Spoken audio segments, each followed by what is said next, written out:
सुधांशु जी आपको आमंत्रित करता हूं, क्योंकि सुबह से प्रभु श्री राम का जिक्र हो रहा था और लिखा गया रामाय रामभद्राय रामचंद्राय वेद से नाथाय रघुनाथाय सीता याह पतये नमः। इसी के साथ प्रभु श्री राम की भक्ति, प्रभु श्री राम का दर्शन आज हम आपसे समझना चाहेंगे। साहित्य और सनातन के विषय पर बात करने के लिए मौजूद हैं सुधांशु त्रिवेदी जी। जोरदार तालियों से स्वागत करें। यहाँ रिपब्लिक परिवार के सभी सम्मानित सदस्य, अर्णव गोस्वामी जी और उनके श्रीमती जी, माता जी, मदर इन लॉ और हमारे ऐश्वर्य जी जिन्होंने बड़ा प्रबल आग्रह किया। देखिए, आज जो आपने विषय रखा है साहित्य, सुर, शक्ति और संगम, अभी अभी मालिनी जी की जो प्रस्तुति आपने देखी, दुनिया में कहीं आपको किसी संस्कृति में ऐसी चीज नहीं मिलेगी कि उन्होंने शमशान की होली बताई। अर्थात मृत्यु भी एक उत्सव की तरह लिया जाता हो, उसमें भी एक आनंद का अनुभव किया जाता हो, ऐसा सिर्फ और सिर्फ आपको भारतीय संस्कृति में मिलेगा।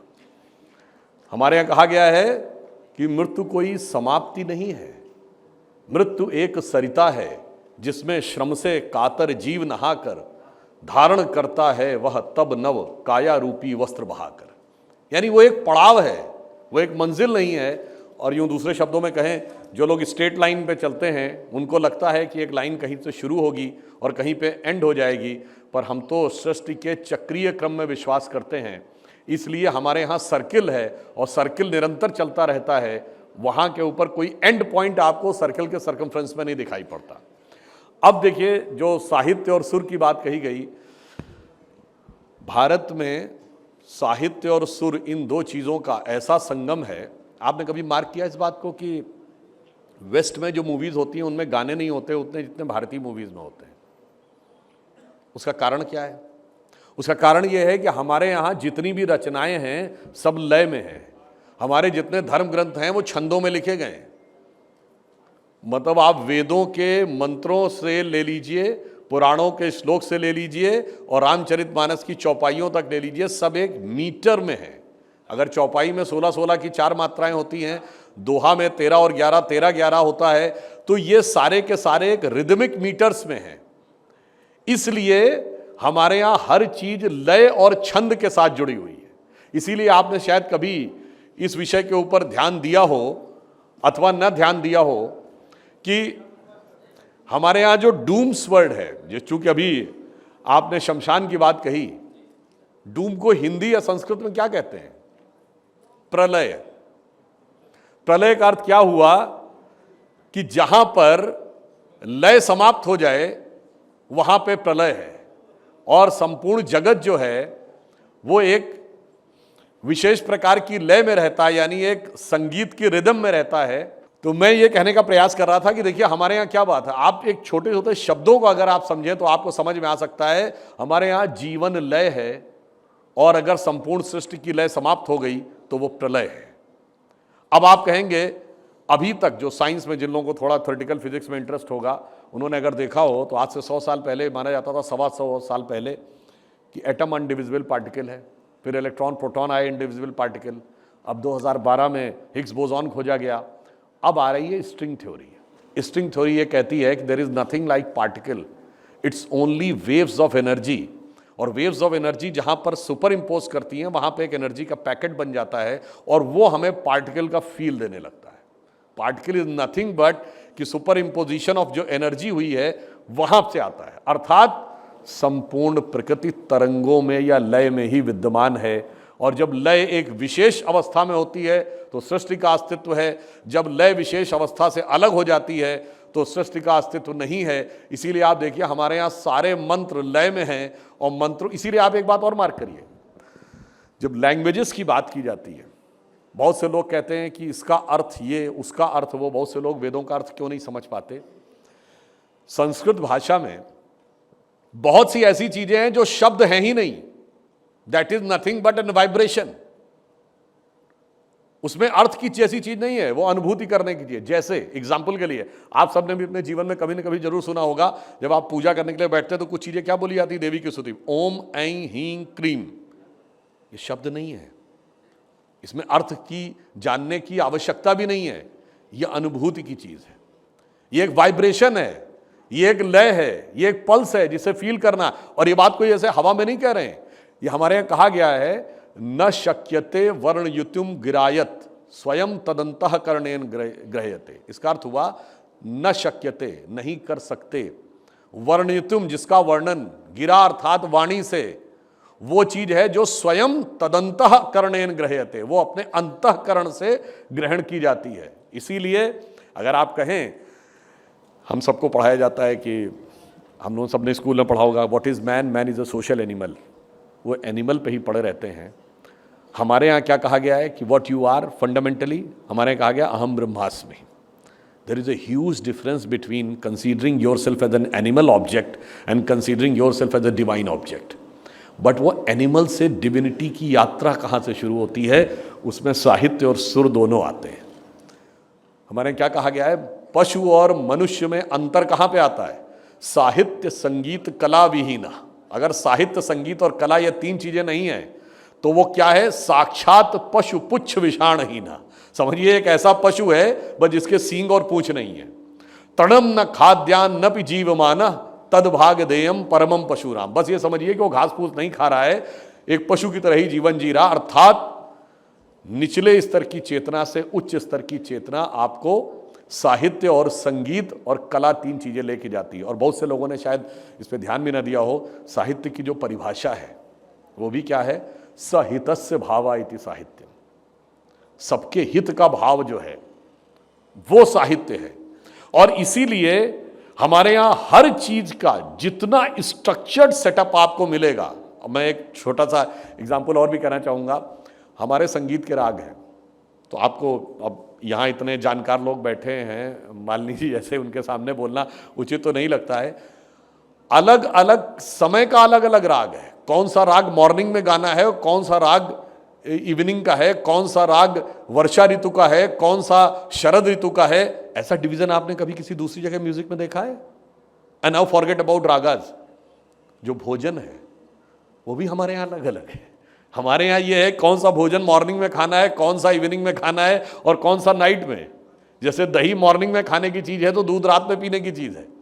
कौन सा भोजन वर्षा ऋतु में खाना है, कौन सा जाड़े में खाना है, कौन सा गर्मी में खाना है। ये मैंने सिर्फ इसलिए कहा, इस सृष्टि की जो लय है उसके अनुसार जीवन कैसे जिया जा सकता है, उस पूरी एक व्यवस्था को भारतीय दर्शन, हिंदू दर्शन या सनातन दर्शन ने अपने में स्थापित किया। एक प्योरली साइंटिफिक तरीके से कैसे जीवन जिया जा सकता है। और वो साइंटिफिक जीवन जीने के लिए सिर्फ साइकिल दिन की नहीं है, साइकिल सिर्फ मौसम की नहीं है कि कुछ महीने के बाद क्या होगा। साइकिल ईयर्स और जनरेशंस की भी है। जैसे कुंभ का मेला आने वाला है, ये कितने साल में एक बार आता है? 12 साल में। 12 साल में एक बार क्यों आता है? अब यहां हम सेलेस्टियल साइकिल पे चले गए। ये देखिए, हम जब लय की बात कर रहे हैं तो सांसों की लय से लेके और सृष्टि की लय तक। अब वो जुपिटर 12 साल में एक बार अपनी राशि पे आता है, तो प्रयागराज, नासिक, उज्जैन और हरिद्वार में कुंभ होता है। जैसे अभी जो अगले महीने कुंभ होने वाला है, तो जब जब बृहस्पति वृष राशि पे होगा और चंद्रमा भी वृष राशि पे होगा और जब सूर्य मकर राशि में प्रवेश करेगा तो प्रयाग में महाकुंभ होगा। तो आप सोचिए फिर हम वहां से कहां तक जाते हैं। जो अभी मालिनी जी ने अपने नृत्य में दिखाया, तो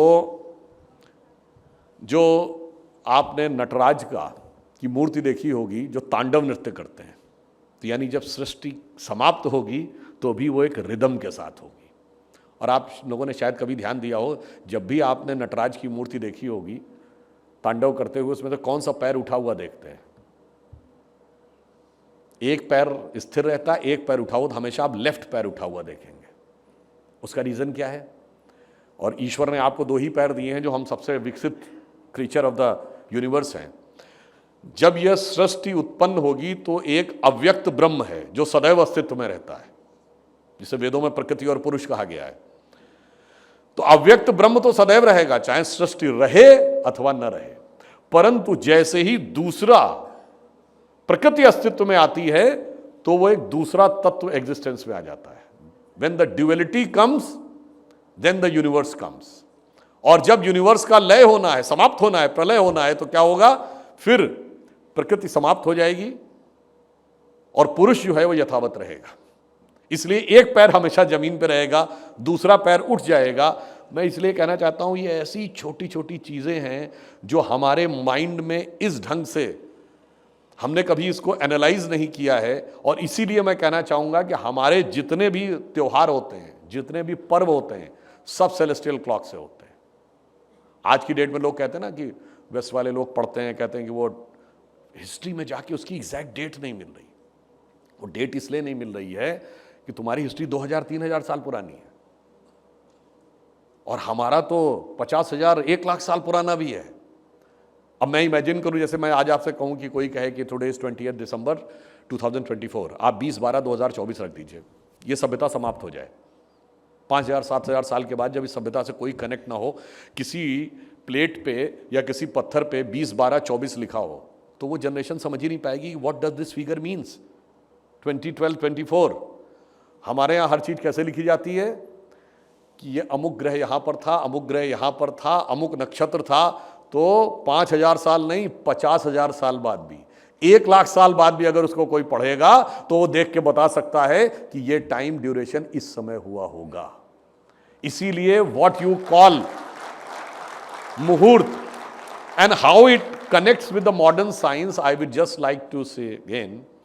अब एक बार आप छोड़ दीजिए उसको, जो हमने कहा सृष्टि की लय है और संपूर्ण संसार और ब्रह्मांड कैसे घूम रहा है और हमारे मुहूर्त। अब आ जाइए एकदम मॉडर्न साइंस पे। 20वीं सेंचुरी की जो सबसे बड़ा साइंटिफिक अचीवमेंट माना जाता है वो Einstein's special theory of relativity है, जो वो कहती है यूनिवर्स में अगर किसी चीज़ को डिटरमाइन करना है तो सिर्फ XYZ 3 डायमेंशन नहीं है। जैसे आप यहाँ पे देखें ना कमरे में UX Y and Z, वो कहता है XYZ नहीं है, टाइम भी होना चाहिए, दैट इज 4th डायमेंशन। क्योंकि अगर आपने यहां पोजीशन बताई तो आपने तो धरती को स्थिर मान लिया, पर धरती तो स्थिर नहीं थी ना। ना धरती स्थिर है ना सूर्य स्थिर है। शायद आप लोगों में से बहुत लोगों को पता हो या ना पता हो, सूर्य भी आकाश गंगा का चक्कर काटता है 26,000 साल में एक बार। It takes 26,000 years. तो जब सब कुछ मूव कर रहा है तो उसने कहा वो टाइम होना चाहिए, T। तो he said the exact determination of any position in the universe will be X, Y, Z and T. And then how you will measure the T, which can be the absolute measuring parameter, most scientific, never changing, and which is equally applicable on Earth or Moon, on Mars or any point in the space in the solar system. It is only relative positions of the planet. That's why हमारे यहाँ हर चीज में मुहूर्त का महत्व है। वो क्या है? Einstein's most sought after 4th dimension, that is depicted in the most accurate measuring parameter, most equally applicable and most perfect parameter of time में। अब एक और बात आप इससे समझिए। आप एक हाइपोथेटिकल बात कह सोचिए, जो कहा जाता था ना कि बिग बैंग थ्योरी आई तो वहां पर यूनिवर्स एग्जिस्ट ही नहीं करता था। व्हाट इज टाइम अगर आप पूछें तो टाइम क्या है? जब चेंज आना शुरू हुआ तब टाइम का एग्जिस्टेंस आया। If there is no change, आप एक सेकंड के लिए इमेजिन करिए कि 5 मिनट के लिए इस कमरे में सब कुछ रुक जाए, तो 5 मिनट के लिए समय रुक गया ना। अब आप इनिशियल स्टेज में सोचिए, when there was nothing in the universe there was no time. Time कैसे शुरू हुआ? जब स्पेस क्रिएट हुई तो टाइम क्रिएट हुआ। तो लोग कहते हैं साहब स्पेस टाइम की थ्योरी उन्होंने दी। नहीं, अभी आपने देखा जो बता रहे थे, हमारे क्या कहा गया है, महाकाल, जब जो लोग तंत्र की साधना की भी कभी कोई पुस्तक पढ़ी होगी, तो 2 शक्तियां हैं जो आपने कहा ना, एक फिक्स रहती है और एक मूव करती है। वो क्या है? काल और अंतराल। काल और अंतराल ही तो टाइम एंड स्पेस है। और जब अंतराल शुरू होगा तभी काल का एग्जिस्टेंस आएगा। और इसीलिए एक और बात समझिए, आज चाहे लोग कितना भी कहने की बात शुरू करें, अगर सिख धर्म में सत श्री अकाल कहा गया है तो वहां अकाल का अर्थ वहां पे है वो एब्सोल्यूट शुरुआत। वो क्या है? वही सत है और वही श्री है, यानी वही भगवान, जहां काल का एग्जिस्टेंस नहीं है। Because there is no change and there is no need of change, there the absolute perfection, वहां काल का एग्जिस्टेंस नहीं है।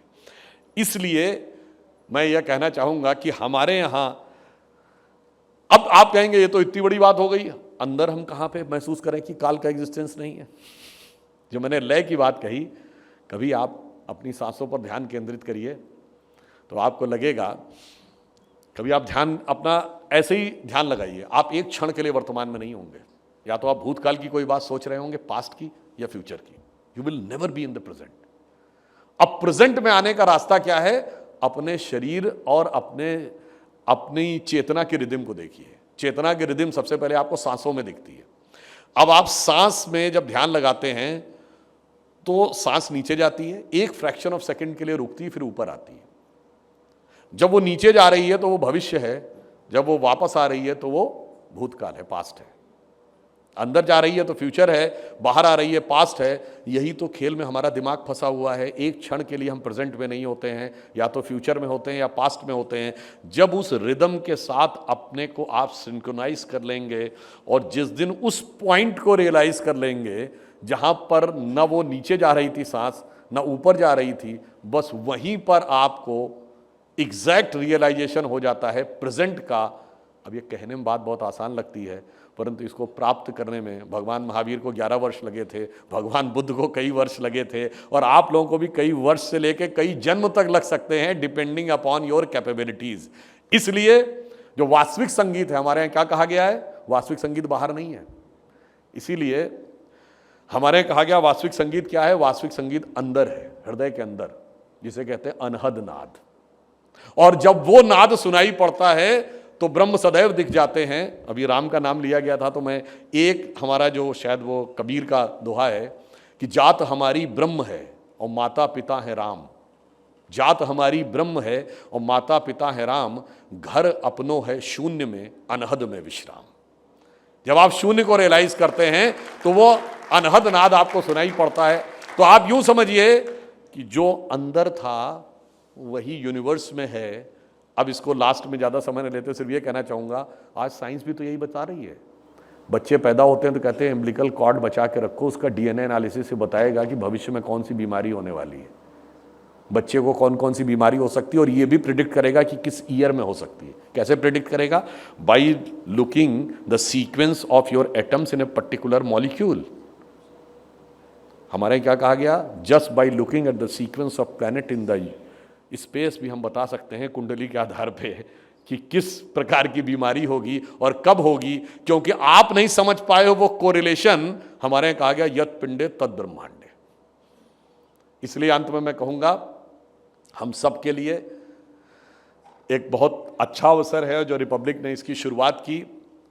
हमें सिर्फ ये समझना चाहिए कि हमारी कितनी व्यापक स्थिति है हमारी सभ्यता और संस्कृति की। जो प्रधानमंत्री जी ने कहा था कि इस अमृत काल में 5 प्रण है हमारे, बस वो याद रखने होंगे। नंबर 1, देश को विकसित राष्ट्र बनाना है, वो एक चीज। कैसे बनाना है? नंबर 2, गुलामी की मानसिकता के हर प्रभाव से मुक्त करना है। एंड नंबर 3, इसके लिए अपनी विरासत पर गर्व करना है। और नंबर 4, इसके लिए कर्तव्य का पालन करना है। और नंबर 5, वो कर्तव्य का पालन सामूहिक रूप से करना है, इन कोहेरेंस। और यहाँ पे अनुपम खेर जी भी बैठे हुए, इतने वरिष्ठ हैं।